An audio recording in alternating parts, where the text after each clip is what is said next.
Concern over recent student suicides has pushed a school district in Nevada to reopen and get students back to class, according to the New York Times. District administrators say they're seeing a rise in the suicide rate and mental health episodes in students. The Clark County School District, which includes Las Vegas, is the nation's 5th largest, and it says it's seen 18 suicides over the last 9 months. That's double the number of the entire previous year. The superintendent released a statement saying, quote, "We have to find a way to put our hands on kids, to see them, to look at them. They've got to start seeing some movement, some hope." And here to talk with us more and give a deeper perspective is Dr. Jessi Gold. She's an assistant professor and the director of wellness, engagement, and outreach in the psychiatry department at Washington University in St. Louis School of Medicine. Dr. Gold, we thank you so much for joining us tonight. Thank you for having me. Well, Las Vegas schools, as we just heard, seeing more student suicides this year compared to 2019. This is always a tough topic for the media. We never want to make it seem like we are encouraging suicides, but can you speak on why it is important to acknowledge and address this, especially right now? Yeah, it's a really hard topic to cover. It's hard as a psychiatrist to cover too, because you look at the numbers, and for me, when I've seen the numbers, we can't actually draw a lot of conclusions. We only have a couple states, we only have a couple counties, and we actually can't say whether the numbers are going up. The numbers that we actually have out of the US actually say that the suicide rates have been lower, if not the same.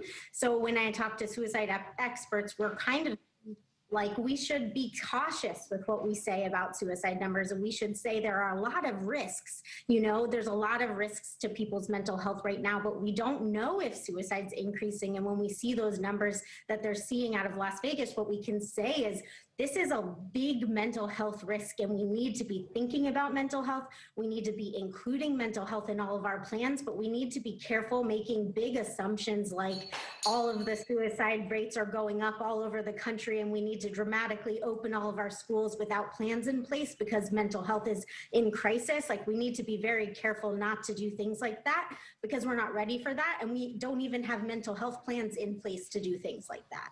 Absolutely. Caution, obviously, is best. I do think, Dr. Gold, a common thing we often hear with suicide is many times the people around them just didn't know anything was wrong. They didn't know someone was contemplating taking their own life, or they didn't think it was maybe that bad. What are some of the warning signs parents should be looking for when it comes to their kids' mental health?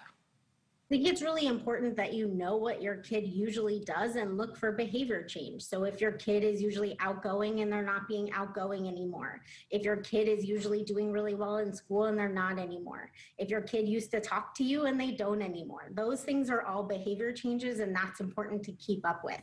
It's important that you talk to your kids. So it might be hard to talk to teenagers, but it's important to try. It's important to tell them that you're there even if they don't want you to. That's all important to put on the table, and to say, you know, I know that COVID's hard. I know that this has been a hard time to adjust to doing school at home, and that we are doing all of these changes and you can't see your friends, but I want you to know I'm here, that this hasn't been the easiest for me either, and that I'm someone you can talk to, and I'm someone you can trust. Even if I'm an adult and you might not want to talk to me, please know I'm that person for you too. And this really is affecting, children of all ages. I was reading the article. There was a child that was 9 years old who took their own life. What are some ways that children can connect with their peers right now that maybe parents can help them to hopefully avoid some of these feelings of isolation? I think it's really important to help your kids plan. So I think we've gotten really used to stumbling onto social things when we have these convenient extracurricular activities, when we have these convenient ways of text messaging or being in school with our peers where we feel like we're just socializing all the time. We don't have to plan as much when we have extracurriculars. We need to plan for our kids. So plan social activities, plan Zoom activities, plan whatever you can to help your kids, and even say, hey, what do you have to look forward to socially this week? What can I help you do this week? Especially your younger kids, they might not even think about doing that because they haven't had to do that before. So whatever you can to sort of creatively help them come up with things. It sort of feels like Groundhog Day for us, so it's gonna feel like Groundhog Day for them. So help them brainstorm ideas too. I think that could be really helpful. And Dr. Gold, one last question for you, but I think this is really one of the most important questions. Really, what would you say is the most important takeaway tonight for parents who are watching this, even if they don't have concerns? What's the most important thing to take away? Ask your kids how they're doing, and if you're concerned, get them help. There's no wrong time to ask for help. There's you can call the suicide hotline, you can text home to 741-741, and there's no wrong time to ask for help. There's always people that are there to help. Dr. Jessi Gold from Washington University in St. Louis, always a pleasure to speak with you, gain your knowledge. Thank you so much. You as well. Thank you for having me.